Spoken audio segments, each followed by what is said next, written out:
Bonjour et bienvenue dans cette nouvelle vidéo. Aujourd'hui, je vais te présenter le top 5 des meilleurs business à lancer en Thaïlande. Si aujourd'hui, ton objectif est de t'expatrier, de t'installer ici dans les meilleures conditions et de surtout développer une activité rentable et 100% légale. Car il faut être lucide, la Thaïlande est en pleine explosion. Le tourisme est en forte croissance. L'économie locale attire de plus en plus d'entrepreneurs et de nouveaux visas investisseurs viennent faciliter l'installation d'étrangers sérieux. Pour ceux qui ne me connaissent pas encore, je m'appelle Julien Chopard, j'ai 27 ans, cela fait 5 ans que je vis en Thaïlande, bientôt 2 ans que j'ai pu lancer mon activité professionnelle ici que je vais justement te présenter au sein de cette vidéo. J'ai réussi grâce à elle à générer plusieurs dizaines de millions de bahts de chiffre d'affaires, de bâtir une équipe 100% locale et de surtout vivre mon rêve thaïlandais de manière 100% légale. Et c'est pour ça qu'au sein de cette vidéo, je vais te présenter le top 5 des meilleurs business à lancer en Thaïlande avec leurs avantages, leurs limites et surtout leur vrai potentiel. Et reste bien jusqu'au bout car je te présenterai également toutes les étapes légales et nécessaires afin de pouvoir lancer une de ces différentes activités. Donc c'est parti et je vais tout de suite mettre en top 5 l'épicerie fine, le concept store produit français qui est un business très intéressant en dehors de la capitale car à Bangkok d'une manière générale, vous allez retrouver une multitude de restaurants français et d'épiceries fines françaises.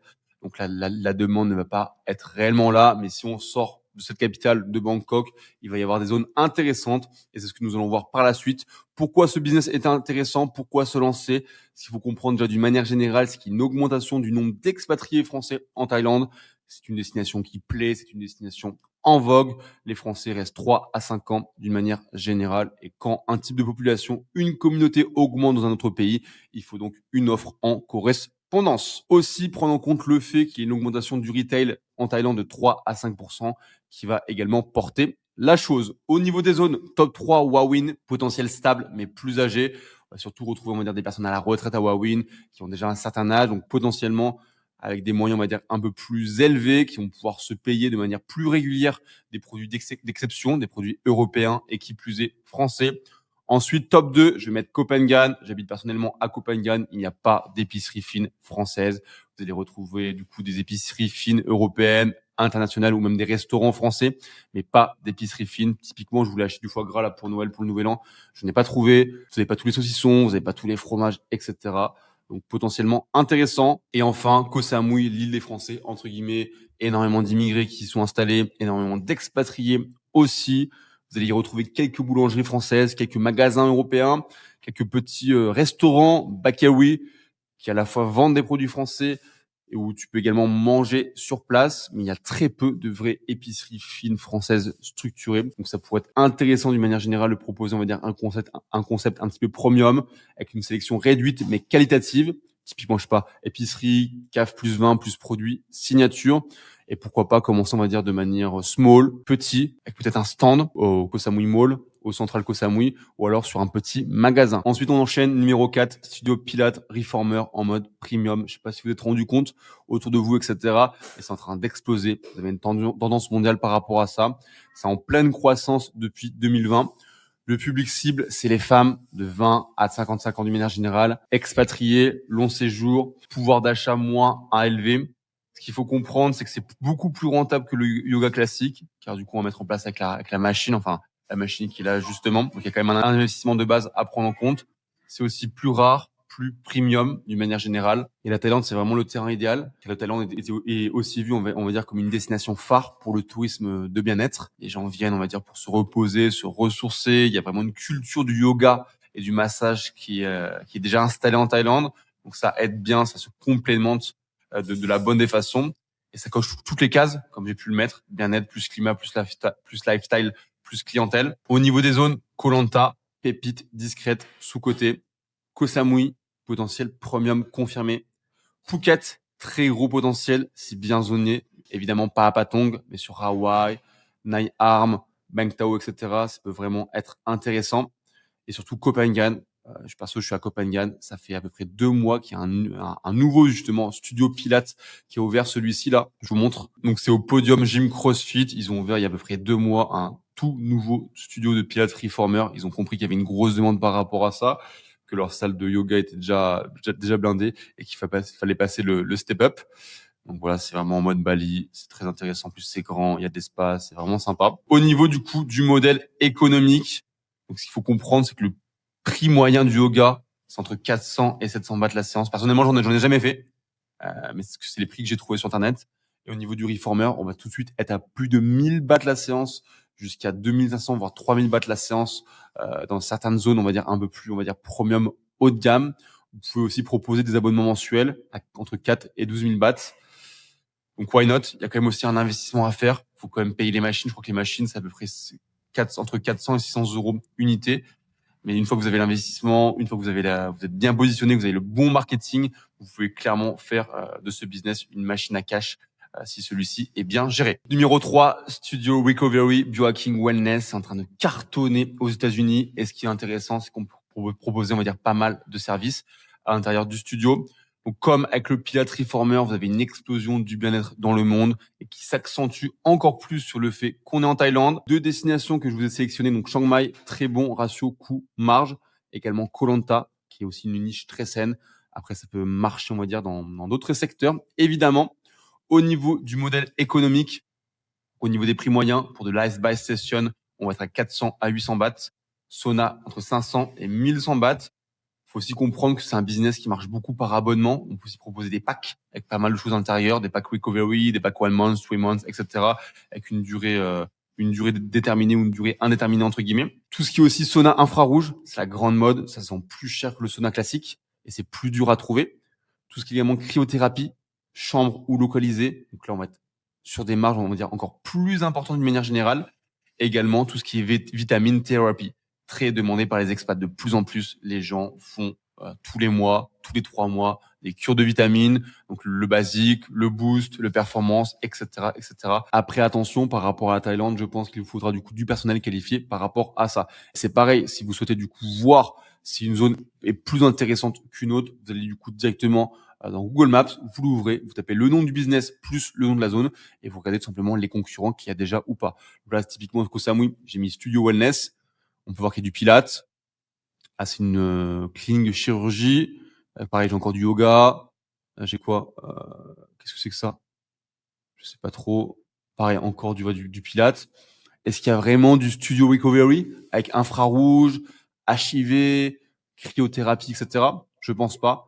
Après, c'est pareil, n'hésitez pas à checker sur Google Maps, inspecter la zone, voir où sont justement les points faibles, où est-ce qu'il pourrait y avoir potentiellement une demande et où vous pourriez potentiellement vous y installer pour justement combler cette demande. Pareil, je vous ai également sélectionné une des meilleures chaînes qui cartonne aux États-Unis, Restore Hyper Wellness. Ils font de la cryo, du white light therapy. Ils font du coup des druid thérapie, comme j'ai pu vous le mentionner. Également soins du visage, hyperbaric thérapie, je sais même pas ce que c'est, etc. Donc il y a vraiment pas mal de choses. Et c'est aussi un business, comme tous les autres d'une manière générale, qu'on peut aussi franchiser afin de grossir, on va dire, encore plus vite. Numéro 2, on laisse le bien-être de côté. Café plus coworking en modèle hybride. Vous avez une explosion des digital nomades. Ça fait que augmenter. Les gens, ils se lèvent le matin, ils prennent leur Mac, leur computer, ils veulent se poser dans un petit café avec une petite table et une bonne connexion Wi-Fi. Et il faut qu'on puisse répondre absolument à cette demande. Voilà, comme j'ai pu vous le mettre là, Bangkok a été classé comme ville numéro 2 pour les digital nomades. Donc super intéressant. En plus, on est porté comme avec le retail par le fait que le marché du café en Thaïlande augmente de 8,33%. Donc super nouvelle. Les 2 stats qu'on souhaite augmentent. Donc c'est top. En termes de modèle économique, donc je vous ai fait du coup un petit résumé. Voilà, directement. Pilier 1, du coup, café plus boisson, flux constant. Vous faites une offre, boisson plus snack. Ensuite, vous faites un day pass, 300 à 600 bahts, tout dépend des zones. Vous incluez également une boisson. Vous pouvez également faire des 5 pass, 10 pass, ou alors directement des abonnements mensuels. C'est aussi un business qui marche beaucoup par abonnement. Je vous fais directement une petite projection. Imaginons que demain, vous ouvrez un café coworking. Vous prenez 25 abonnés mensuels à 5000 bahts, ce qui fait 125 000 bahts par mois, juste en abonnement mensuel. Imaginons que vous fassiez à côté 10 day pass par jour à 400 bahts, ça fait 120 000 bahts par mois. C'est énorme.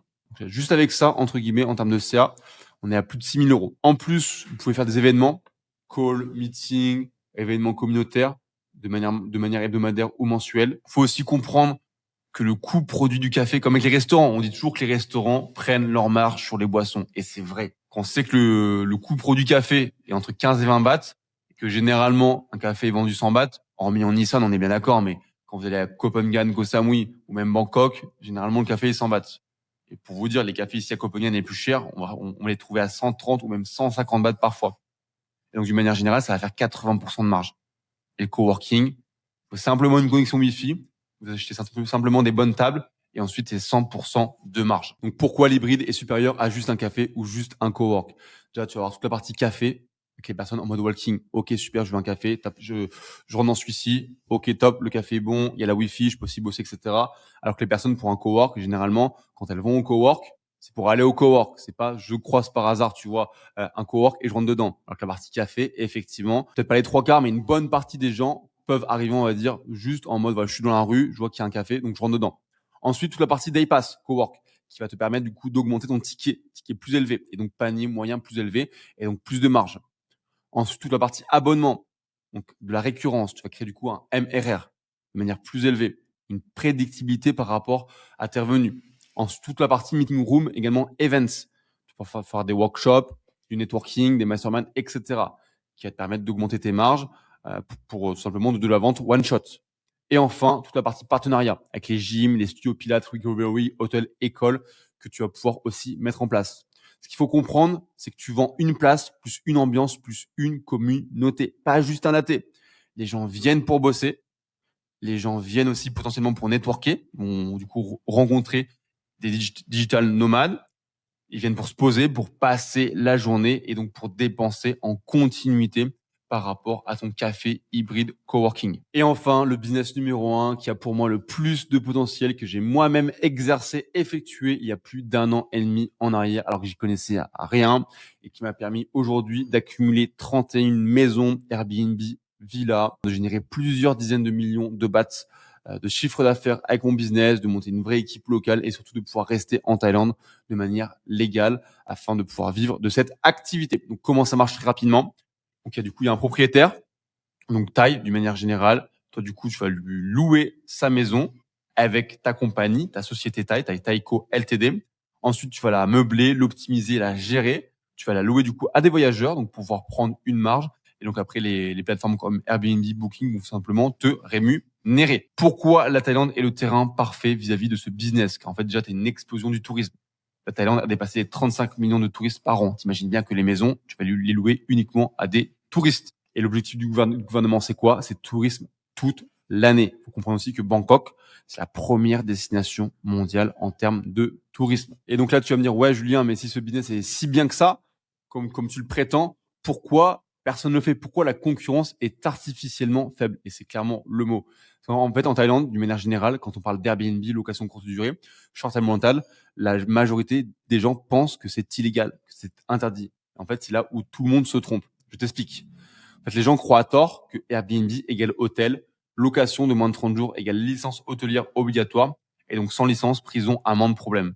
Résultat, en fait, 90% des gens, des investisseurs expats et même avocats, et c'est ça le plus grave, et je te garantis que c'est vrai, j'ai fait une 8-10 avocats avant de choisir les bons, et les trois quarts déjà m'ont proposé des nominee shareholders, donc des prête-noms, et n'étaient même pas au courant par rapport aux lois vis-à-vis de l'hôtel Act et de la location courte durée. Donc donne des réponses vagues, on va dire, par peur. Et donc en fait, la réalité juridique, c'est quoi? C'est qu'en fait, c'était une loi en 2023 qui est passée. C'est la BE 2566 numéro 2 de l'Hôtel Act. L'Hôtel Act, c'est la loi qui régit et qui régule toutes les activités hôtelières en Thaïlande. Elle fait partie du CCC, donc du Code des civils et des commerces thaï. C'est une exemption du coup de non-hotel accommodation qui permet sous condition, et je dis bien sous condition, de faire de la location courte durée, donc de moins de 30 jours, sans licence hôtelière, et donc permettant de rendre cette activité professionnelle 100% légale. Et donc comment ça marche au niveau de l'économie, donc par rapport au subleasing, par unité. Donc là, c'est une de mes unités que j'ai récupérées il y a quasiment un an et demi maintenant. Donc là, c'est les photos d'invente. Je vais te montrer du coup les photos d'après. Dépôt, premier loyer, mobilier, déco, setup, ça m'a coûté du coup 4 450 € d'une manière générale en moyenne. Et donc là, du coup, je t'ai mis un prix moyen par rapport à toutes les unités que moi j'ai pris. J'ai quasiment 31 unités. C'est ce que ça m'a coûté, on va dire, en moyenne par unité pour pouvoir démarrer ce business. Ensuite, du coup, comment ça marche? Du coup, les revenus, tu vas marger en moyenne, tout dépend de la zone, évidemment, mais entre 30 et 40%. Donc, tu vas pouvoir vendre les nuits, donc comme sur ce type d'unité, entre 40 et 60 euros du coup en basse saison, entre 100 et 150 euros la nuit en haute saison, avec une occupation moyenne de 60 à 75%, et donc un CA mensuel entre 1800 et 3000 euros. En sachant que là, si tu veux, pour ce type d'unité, j'ai payé du coup 20 000 bahts de loyer, ce qui fait à peu près du coup 550 euros en moyenne. Et donc là, tu t'imagines bien que du coup, même après loyer, on est quand même assez rentable. Donc pareil, au niveau des charges, tu vois, loyer 450 euros, plateforme, frais de plateforme 15 à 18%, ménage élec haut 200 à 400 euros. Et encore là, j'ai pris, on va dire, un peu plus, enfin, j'ai pris du coup le chiffre au-dessus, entre guillemets. Donc total charge 800 à 1200 euros. Ce qui va donc te donner, du coup, un cash flow net par mois en moyenne sur l'année entre 500 et 1200 euros par logement. Après, attention, ça tombe pas du ciel, tu as une stratégie à mettre en place, tu as des applications d'IA, etc. à configurer au préalable. Il faut que tu puisses, on va dire, effectuer du coup ton listing sur Airbnb, Booking, Agoda de la meilleure des façons. Mais tu vois, pour donner un exemple très simple, donc c'est cette maison-là. Je vais te montrer du coup les photos, hein. Donc là, on est du coup directement sur mon Airbnb. Je te montre au niveau du coup de ma Taiko Ltd avec du coup mon partenaire Thai. Tu vois directement, je te montre du coup mes annonces. Amsterdam House. Donc, on va prendre du coup l'annonce qu'il nous faut. Donc voilà, du coup, au niveau de l'aperçu, tu vois, on a 14 commentaires, 4,93 sur 5, super, super bien noté. Et aujourd'hui, du coup, tu vois, ce logement, j'ai totalement rénové, restauré. J'ai mis du coup la décoration au style des voyageurs à Copenhague, un peu en mode Bali. Et ça permet simplement de cartonner de la meilleure des façons. Et donc, tu vois, là, je te donne du coup les stats. Annuellement, du coup, j'ai fait 28 000 euros du coup sur ce logement en termes de CA. Ça fait du coup 2 300 euros et 60 euros en moyenne du coup par mois. Bénéfice net, je suis à peu près à 35%, ce qui me donne du coup 827 euros du coup de bénéfice net. T'imagines sur ce logement, j'ai 800 euros de marge nette qui tombent tous les jours sur ce logement avant impôt. Et donc plusieurs avantages clés par rapport au subleasing. Le premier, faible capital de départ. Je conseille généralement 15 000 euros au minimum. Ensuite, possibilité de revente, ce qu'il faut comprendre, toutes les annonces. En fait, je suis propriétaire de tous ces biens pendant plusieurs années. C'est des beaux amphithéotiques que tu déposes au land office ici en Thaïlande. Et donc, c'est toi le propriétaire. Donc, tu fais un lease directement avec le propriétaire thaï. Et donc, après, c'est toi tout simplement le propriétaire pendant X années de ces biens. Et ces beaux amphithéotiques, tu peux aussi les revendre. Si demain, imaginons que tu construis ce basing, prends 2, 3 unités, tu les loues du coup au propriétaire thaï pendant 15, 20 ans, 30 ans, peu importe. Ce lease de 15, 20 ans, 30 ans, tu peux le revendre avec derrière tout l'écosystème. Je te revends mon Airbnb, je te revends du coup mon Booking, je te revends les avis, les messages, le staff, les meubles intérieurs, etc. Je te revends un business clé en main qui vaut de l'argent. Donc le temps que tu investis aujourd'hui dans le subleasing, dans 2, 3 ans, si tu en as marre, tu peux aussi le revendre à quelqu'un d'autre. Comme une sorte de business, on va dire, clé en main. Second, du coup, point, c'est un retour sur investissement rapide. Tu as 1 à 2 semaines de préparation. C'est un business qui est duplicable. Une fois que tu as compris la stratégie, simplement à répliquer. Automatisable également aussi adaptable. Tu peux mettre aussi en place tout ce qui est revenu cher, gestion. Tu peux aussi proposer un side business type property management, c'est tout à fait possible. Donc c'est un business d'exploitation, pas un pari immobilier. Et si tu souhaites en savoir plus par rapport à l'Airbnb business, le subleasing en Thaïlande, j'ai directement réalisé une formation gratuite complète directement dans le premier lien dans la description où je t'explique tout de A jusqu'à Z. Rappel légal maintenant, comme tu l'as vu, pour pouvoir lancer un de ces business dans les meilleures circonstances, tu vas devoir respecter plusieurs étapes légales. Et la première est une des plus importantes et même j'ai envie de dire celle qui surpasse, on va dire, un petit peu toutes les autres, va être de trouver un vrai Thai partner. Je ne sais pas si tu es au courant, mais la Thaïlande est un État souverain, protectionniste. Ce qui veut dire que peu importe, si tu veux développer une activité, un business, détenir une maison, villa, terrain en pleine propriété, et je ne te parle pas de leasehold, tu vas devoir forcément t'associer avec un Thaï qui lui détiendra au minima 51% des parts et toi au maximum en tant que farang étranger 49% maximum. Et si tu veux, en fait, le gouvernement thaïlandais a laissé pendant plusieurs décennies outrepasser un petit peu ces règles en acceptant, entre guillemets, le fait que énormément d'étrangers, cabinets d'avocats, agences utilisent des tailles fictifs, des nominis, des prête-noms, des hommes de paille afin d'ouvrir des sociétés, on va dire, un petit peu fantômes. Et depuis un an et demi, grosso modo, la Thaïlande a justement pris un virage à 180. Ils sont revenus, on va dire, un petit peu aux bases. Ils ont durci le ton et ils ont mis en place, on va dire, énormément de vagues de répression pour réprimander fortement toutes ces compagnies ouvertes avec des prête-noms. Donc si aujourd'hui, malheureusement, tu n'as pas de contact thaïlandais ou de connaissances avec qui tu pourrais, on va dire, ouvrir ton activité, il sera important dès ton arrivée en Thaïlande et même sur les réseaux sociaux d'une manière générale, les groupes Facebook, etc., de vraiment t'insérer socialement afin de créer des affinités, des contacts avec les locaux et donc potentiellement de trouver un vrai Thaï partenaire avec qui tu vas pouvoir développer cette activité de manière 100% légale. Seconde étape, une fois ton Thaï partenaire trouvé, il sera important et judicieux de trouver un bon cabinet d'avocats. Et oublie les agences. Ah, les agences sous-traitent forcément avec des avocats. Et oublie également le fait de le faire tout seul. C'est beaucoup trop difficile. Et clairement, tu n'y arriveras pas en tant qu'étranger. Farang. Donc, comment choisir un bon cabinet d'avocats? Déjà, tu oublies tous ceux proposant des nominés ou qui souhaitent mettre leur staff d'à côté dans ta compagnie. Là, tu passes ton chemin. On est bien d'accord. Ensuite, il sera important de te renseigner un maximum sur l'avocat, de lui poser les bonnes questions, de comprendre son fonctionnement. Est-ce qu'il comprend le business que tu souhaites lancer? Est-ce qu'il s'intéresse réellement à lui? Est-ce que ses réponses sont plutôt floues ou plutôt précises?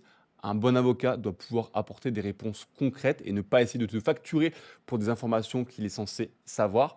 Pareil, demande-lui ses prix, la transparence dessus, vérifie les conditions générales de vente au niveau du devis. Également, par rapport à la zone où tu souhaites t'installer, renseigne-toi un maximum, demande l'avis aux différentes personnes, rejoins les groupes Facebook d'expatriés, check les avis Google Maps.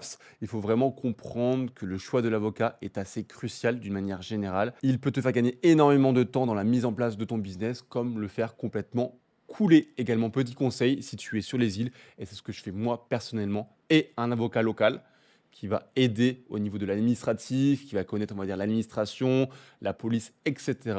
Et aussi, on va dire, un avocat neutre à Lille pour des décisions, on va dire, un petit peu différentes et pour un recontrôle d'une manière générale. Et enfin, dernière étape, une fois la structuration effectuée par rapport à ton entreprise, il sera important et nécessaire d'obtenir les différentes licences afin de pouvoir exercer ton activité professionnelle. Tu vois, je te donne un exemple très simple.